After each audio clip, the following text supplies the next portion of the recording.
Business की कुछ ताजा खबरें आज की छोटी सी वीडियो में। Swati fast news Elon Musk के एक्स प्लेटफॉर्म यानी कि ट्विटर के बारे में है, जो कि उन्होंने सेल कर दिया है अपनी कंपनी XAI को $33 बिलियन में। इसकी अनाउंसमेंट करते हुए इलोन मस्क ने अपनी एक पोस्ट में लिखा कि उनकी AI कंपनी XAI ने सोशल मीडिया प्लेटफॉर्म यानी कि ट्विटर को एक्वायर कर लिया है पूरी ऑल स्टॉक डील में, और जिसकी वजह से उनकी कंपनी XAI की वैल्यूएशन इस वक्त $80 बिलियन की हो चुकी है, जिसमें की X की वैल्यूएशन $33 बिलियन रखी गई, ना कि $45 बिलियन। अब ये $45 बिलियन क्यों नहीं रखी गई, तो इसके पीछे कारण है कि एक्स के ऊपर इस वक्त $12 बिलियन का डेट भी है, जिसकी वजह से इस वैल्यूएशन को $45 बिलियन ना रखकर $33 बिलियन रखा गया। अब इस डील पर इलोन मस्क ने कुछ और भी कहा कि इन दोनों ही कंपनियों के डेटा, मॉडल्स, कंप्यूट पावर और डिस्ट्रीब्यूशन नेटवर्क अब एक साथ काम करेंगे, जो कि इनकी AI डेवलपमेंट को बहुत ज्यादा बूस्ट कर देगा। इसी के साथ अब XAI को एक्स के वास्ट डेटा पूल का भी एक्सेस मिलेगा, जो कि उनके AI मॉडल्स को ट्रेन करने के लिए काफी ज्यादा वैल्यूएबल होने वाला है, क्योंकि एक्स के पास इस वक्त 600 मिलियन प्लस एक्टिव यूजर्स का डेटाबेस है, जो कि एक्स के प्रोडक्ट्स को डायरेक्टली रीच करने में मदद भी करने वाला है, और जिससे अगेन कंपनी को बहुत बड़ा फायदा होने वाला है आने वाले टाइम में। सो बढ़ते हैं नेक्स्ट न्यूज पर, जो कि इलोन मस्क के 6% स्टेक के बारे में है इन हल्दीराम्स। आपने बिल्कुल सही सुना कि इलोन मस्क 6% का स्टेक एक्वायर कर सकते हैं हल्दीराम्स के अंदर, पर डायरेक्टली नहीं, इनडायरेक्टली, क्योंकि उनकी SpaceX backed company alpha wave global Haldiram's के साथ इस वक्त बातचीत में है 6% स्टेक एक्वायर करने के लिए, और जिसकी ऑलमोस्ट वैल्यू होगी 5160 करोड़ की। अभी रिसेंटली आपने सुना होगा कि सिंगापुर बेस्ड टेमासेक ने 9% स्टेक एक्वायर करने के लिए पैक्ट भी ऑलरेडी साइन कर लिया है हल्दीराम्स का, लेकिन उस डील के बावजूद अग्रवाल फैमिली और भी डाइल्यूशन के लिए सोच रही है, और जो कि टोटल डाइल्यूशन 15% तक का हो सकता है। अब देखना इंटरेस्टिंग होगा कि क्या अल्फा वेव ग्लोबल, जो कि स्पेसएक्स बैक्ड कंपनी है, वो 6% स्टेक एक्वायर कर पाती है हल्दीराम्स में या नहीं। एंड आई थिंक ये इंडिया की पहली कंपनी होगी जिसे इंटरनेशनल मार्केट में इतना हाहाकार मचा के रखा है, जैसे कि यूएस की कंपनियां पूरी दुनिया मचा के रखती है। सो बढ़ते हैं नेक्स्ट न्यूज पर, जो कि डोनाल्ड ट्रंप के बारे में है, और जिन्होंने सभी के सामने आकर बोल दिया है कि यूएस ओपन है डील करने के लिए। अब यहाँ किस डील के बारे में बात हो रही है, वो है टैरिफ की डील सभी देशों के साथ। तो रिसेंटली आप सभी को पता ही होगा कि 2 अप्रैल से रेसिप्रोकल टैरिफ लगने वाले हैं यूएस में सभी कंट्रियों के ऊपर। तो उसी चीज पर डोनाल्ड ट्रंप ने आकर बोला है कि हम डील करने के लिए तैयार है अगर किसी देश को यूएस के टैरिफ से बचना है तो। अब 2 अप्रैल से तो टैरिफ लगने सभी देशों पर स्टार्ट हो ही जाएंगे, लेकिन उसके बाद वो नेगोशिएट करने के लिए तैयार हैं। उसके बाद हो सकता है कुछ कंट्रियों के साथ भी टैरिफ कम होते हुए हम सभी को दिखेंगे, और ट्रंप के मुताबिक कई देश यूएस के साथ डील करने की कोशिश अभी इस वक्त कर रहे हैं, जिसमें से एक इंडिया भी है अगेन। सो बढ़ते हैं नेक्स्ट न्यूज पे, जो कि सभी बैंक्स के होम लोन रेट कट के बारे में है, जो कि उन्होंने किया है आरबीआई के 25 बेसिस पॉइंट कट करने के बाद। तो रिसेंटली आरबीआई ने 7 फरवरी को 25 बेसिस पॉइंट की रेपो रेट कट की थी, जो कि पिछले 5 सालों में पहली बार हुआ था, और जिसके बाद सभी बैंक्स ने अपने नए होम लोन पर रेट पब्लिश कर दिए हैं। अब कौन से बैंक ने कितना रेट कट किया है और कितना क्या रेट है, मैं आपको स्क्रीन पर दिखा देती हूँ, आप पॉज कर देख सकते हो। सो बढ़ते हैं नेक्स्ट न्यूज पे, जो कि जीरोधा के सीईओ नितिन कामत जी के बारे में है, और जिन्होंने सभी के सामने आकर आईपीओ पर कुछ बोला है कि हमारा कोई भी आईपीओ के लिए प्लान नहीं है, और हमें इस वक्त एडिशनल फंड्स की भी कोई भी जरूरत नहीं है। अब आईपीओ पर बात करते हुए नितिन कामत जी ने कहा कि कंपनी को इस वक्त फंडिंग की जरूरत नहीं है, और वो इस वक्त लिस्टिंग की एक्स्ट्रा कंप्लायंस और एक्स्ट्रा कंट्रोल से बचना चाहते हैं, कि ऑलरेडी वो एक हाईली रेगुलेटेड इंडस्ट्री में है, पर बहुत ज्यादा कंट्रोल गवर्नमेंट की तरफ से, एक्सचेंजेस की तरफ से दिखाया जाता है, और उसके ऊपर इस वक्त वो आईपीओ लाकर अपने कंप्लायंस बर्डन को बढ़ाना नहीं चाहते हैं। उन्होंने साथ में ये भी बताया कि हर साल वो ईसोस बायबैक प्रोग्राम से एम्प्लॉयज को एग्जिट भी मिल रही है, और अच्छा खासा पैसा उनका बन रहा है ऑलरेडी। इसी के साथ उन्हें ये भी लगता है कि मार्केट उनको सिर्फ 1 से 2x वैल्यूएशन दे सकता है, यानी कि 1 से 2 गुना ही उनको वैल्यूएशन मार्केट से मिल सकती है आईपीओ के बाद, जो कि कंपनी के लिए ज्यादा अट्रैक्टिव नहीं है। साथ ही में आपने देखा होगा कि अक्टूबर से ऑप्शंस मार्केट में एक्टिविटी कुछ ज्यादा ही डाउन हो चुकी है, रिटेल इन्वेस्टर भी अभी शांत है, और एफएनओ में भी मिक्स परफॉर्मेंस है मार्केट, जिसमें कि आधे लोग फ्यूचर सेगमेंट में पैसा गवा रहे हैं, आधे लोग कमा रहे हैं, और ऑप्शन में तो सारे ही गवा रहे हैं। अब इस स्टेटमेंट के बाद उन्होंने तो बिल्कुल क्लियर कर दिया है कि जीरोधा का कोई भी आने वाले टाइम में भी आईपीओ का प्लान नहीं है, और वो अपना मस्त आईपीओ के बिना ही अच्छा खासा बिजनेस कर रहे हैं और करना भी चाहते हैं आगे भी। सो बढ़ते हैं नेक्स्ट न्यूज पर, जो कि सेबी के बारे में है, और जो इस वक्त इंडसइंड बैंक के ऊपर इनसाइडर ट्रेडिंग की इन्वेस्टिगेशन कर रही है। तो रिसेंटली सेबी इंडसइंड बैंक के सीनियर ऑफिशियल्स के खिलाफ इनसाइडर ट्रेडिंग की जांच इन्वेस्टिगेशन अभी कर रही है, जिसमें कि सेबी इस वक्त 5 सीनियर ऑफिशियल्स के ट्रेड्स को स्कैन कर रही है कि क्या ये trade unpublished price sensitive information के बेसिस पर तो नहीं है। साथ ही में रेगुलेटर्स ये भी देख रहे हैं कि डिस्क्लोजर नॉर्म्स का वोलेशन तो नहीं हुआ है, बैंक ने सही समय पर इन्फॉर्मेशन डिस्क्लोज करी है अपने डॉक्यूमेंट्स पे या नहीं। सो माहौल थोड़ा सा अभी डर का है, क्योंकि सेबी भी इन्वॉल्व है, आरबीआई भी इन्वॉल्व है, एक्सटर्नल ऑडिटर्स की रिपोर्ट अभी तक आई नहीं है। तो जब ये तीनों चीज आ जाएंगी उसके बाद ही कोई रिजल्ट हमें देखने को मिलेगा। सो बढ़ते हैं नेक्स्ट न्यूज पर, जो कि एक्सिस बैंक और जेपी मॉर्गन के कोलैबोरेशन के बारे में है, जिसमें कि दोनों ही मिलकर 24x7 डॉलर पेमेंट सर्विस इन्होंने लॉन्च कर दी है इंडिया के अंदर पहली बार। तो रिसेंटली एक्सिस बैंक ने जेपी मॉर्गन के साथ मिलकर इंडियन क्लाइंट्स के लिए रियल टाइम यूएसडी पेमेंट्स शुरू की है, जो कि गुजरात के गिफ्ट सिटी फाइनेंशियल हब से प्रोवाइड करी जाएगी सभी इंडियन कंपनियों को। और इस यूएसडी पेमेंट में ब्लॉकचेन टेक का यूज किया गया है पूरा, यानी ये जो ट्रांजैक्शंस होंगी ये ब्लॉकचेन के माध्यम से होने वाली है। और इससे पहली बार इंडियन कंपनीज किसी भी समय यूएसडी पेमेंट भेज और रिसीव कर पाएंगे। तो बढ़ते हैं नेक्स्ट न्यूज पे, जो कि डोमिनोज के 3000 आउटलेट्स के एक्सपेंशन प्लान के बारे में है, जिसमें कि जुबिलेंट फूड वर्क अगले 3 सालों में 1000 नए डोमिनोज आउटलेट्स को खोलकर टोटल 3000 आउटलेट्स तक लेके जाने वाली है। और इसके पीछे का रीजन कंपनी ने बताया कि उन्हें लगता है कि डिमांड का मोमेंटम इस वक्त पॉजिटिव बना हुआ है और आने वाले टाइम में वो इंडिया में और भी पॉजिटिव सेंटीमेंट्स देख रहे हैं। सो बढ़ते हैं नेक्स्ट न्यूज पर, जो कि हुडको के 65,000 करोड़ की बोरोइंग प्लान के बारे में है, जो कि होने वाला है FY26 में। तो हुडको अपनी बोरोइंग्स पर बहुत बड़ा फैसला लेने वाला है। 4 अप्रैल को रखी गई अपनी बोर्ड मीटिंग में, जिसमें 65,000 करोड़ तक की फंड रेजिंग करने की संभावना है। इस वक्त बोर्ड ने 1.5 लाख करोड़ से 2.5 लाख करोड़ तक बोरिंग लिमिट को बढ़ाने पर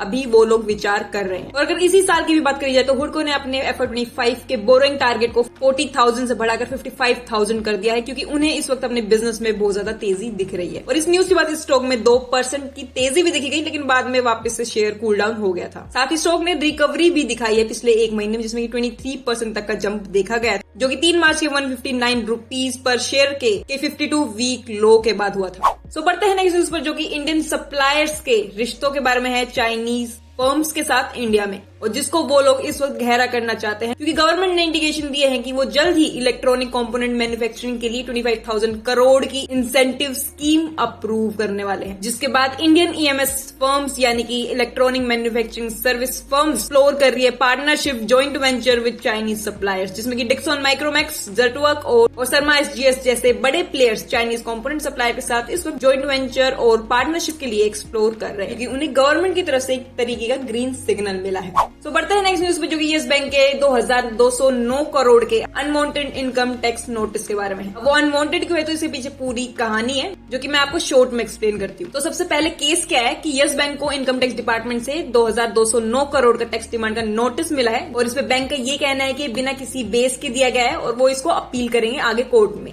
अब पूरी कहानी क्या है कि असेसमेंट ईयर 2019 से लेकर 2020 तक, यानी कोविड वाले टाइम के लिए जो असेसमेंट ईयर था, उसके लिए इनकम टैक्स डिपार्टमेंट ने यस बैंक का ओरिजिनल टैक्स असेसमेंट किया था। इस असेसमेंट के बाद बैंक ने टोटल टैक्सेबल इनकम तय जो हुई थी, जो की जानी थी, उसके बेसिस पर टैक्स का अमाउंट डिसाइड किया गया था कि आपको इतना टैक्स पे करना है। अभी जो पूरा असेसमेंट था ये हुआ था section 144 of income tax act, जिसमें ये सेक्शन टैक्स अथॉरिटीज को बेस्ट जजमेंट असेसमेंट करने का अधिकार देता है, और इसके साथ ये जब लागू होता है जब tax payer income tax return सही से फाइल नहीं करता या फिर कोऑपरेट नहीं करता, तब ये एक्ट को यूज किया जाता है। तो इसी के तहत इनकम टैक्स डिपार्टमेंट ने यस बैंक को इन्वेस्टिगेट किया था, और इन्वेस्टिगेट करने के बाद जो टैक्स अमाउंट बना वो इन्होंने पे किया और सेटल पूरा केस कर लिया। लेकिन उसके बाद अप्रैल 2023 में इस केस को वापस से ओपन किया गया इनकम टैक्स के द्वारा, जिसमें इन्होंने यस बैंक की बुक्स को फिर से खोला और इसका फिर रीअसेसमेंट किया। और रीअसेसमेंट का मतलब होता है कि टैक्स डिपार्टमेंट दोबारा से चेक करता है कि पहली कैलकुलेशन में कोई गलती तो नहीं थी। वो चेक करने के लिए इन्होंने फिर से ओपन करी वो फाइल। कुछ भी ऐसा नया नहीं किया गया, ना ही नया कुछ जोड़ा गया, ना ही कुछ कम किया गया, यानी कि सेम ही रहा। मतलब जो ओरिजिनल टैक्स लायबिलिटी थी वही रही थी, और फिर भी उन्होंने 2,209 करोड़ की टैक्स डिमांड नोटिस भेज दिया यस बैंक को। तो अभी इस चीज पर बैंक ये बोल रहा है कि रीअसेसमेंट होने के बावजूद कोई भी नया चेंज उसमें नहीं किया गया, तो फिर ये टैक्स डिमांड के किस बेसिस पर आया है और क्यों आया है। जो ओरिजिनल असेसमेंट में टैक्स लायबिलिटी थी वही रीअसेसमेंट में भी रही, तो फिर कहां से ये टैक्स अमाउंट बनकर आ रहा है। या तो ये मिसकैलकुलेशन है या फिर कोई गलती की गई है उनकी तरफ से, और इसको वो अपील करेगा फिर से अगेन हाई कोर्ट में या फिर इनकम टैक्स अपेलेट अथॉरिटी में, जहां पर कि वो लोग जाकर अपने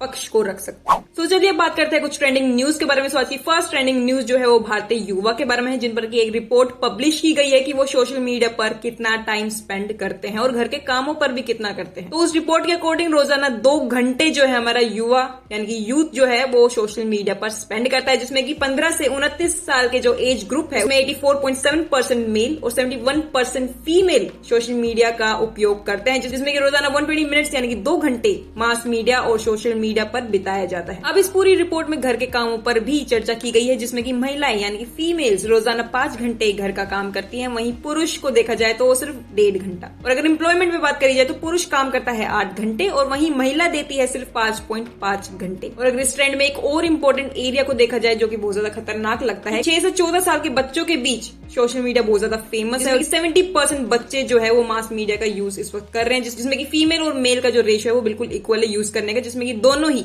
बच्चे जो है मेल और फीमेल वो 1.8 आवर्स सोशल मीडिया पर अपना पूरा स्पेंड करते हैं। अब इस चीज के अलावा मैंने एक और भी रिपोर्ट पढ़ी थी जिसमें कि डार्क साइड ऑफ इमोजीज के बारे में बात करी, जो कि टीन्स के बीच बहुत ज्यादा फेमस है, जिसमें कि अलग अलग इमोजीज का कुछ मतलब उस रिपोर्ट में लिखा हुआ था। जैसे कि मैंने कुछ हार्ट के बारे में पढ़ा था कि रेड का मतलब होता है लव, येलो का मतलब होता है कि आर यू इंटरेस्टेड, पिंक का मतलब होता है कि I like you but not in that way, orange का मतलब है कि यू विल बी फाइन, और पर्पल का कुछ और मतलब था। और उसमें एक और भी चीज थी 80-20 रूल की, जो कि हम प्रोडक्टिविटी के लिए यूज करते हैं हम लोग, लेकिन जो बच्चों के बीच ये रूल है ये एक तरीके के मैनिपुलेटिव डेटिंग बिहेवियर को दिखाता है। और उस रिपोर्ट में ये भी लिखा हुआ था कि टीन्स जो है वो इमोजीज को या फिर किसी भी चीज को यूज करते हैं उसके पीछे का हिडन मीनिंग कुछ और होता है, जो वो पेरेंट्स से बचने के लिए भी यूज करते हैं एक तरीके। सो बढ़ते हैं नेक्स्ट न्यूज पे, जो कि एक वायरल फोटो के ट्रेंड के बारे में है, जो कि इस वक्त इंटरनेट पे चल चुका है और जिसको इलोन मस्क से लेकर नितिन कामत जी ने अपने फोटोज को पोस्ट किया है। और आप लोग समझ भी गए होंगे मैं किन फोटोज के बारे में बात कर रही हूँ, जो कि एनिमेटेड टाइप कुछ लगती हैं और जिनकी कुछ एग्जांपल आपकी स्क्रीन पर ये रहे। अब ये जो ट्रेंड है ये इतना ज्यादा वायरल हो गया कि ओपन एआई को आकर इस पर स्टे लगाना पड़ा और फ्री यूजर्स के लिए इस रोल आउट को डिले करना पड़ा। तो बढ़ते हैं नेक्स्ट न्यूज पर, जो कि गौतम अडानी जी की एक बहुत ज्यादा वायरल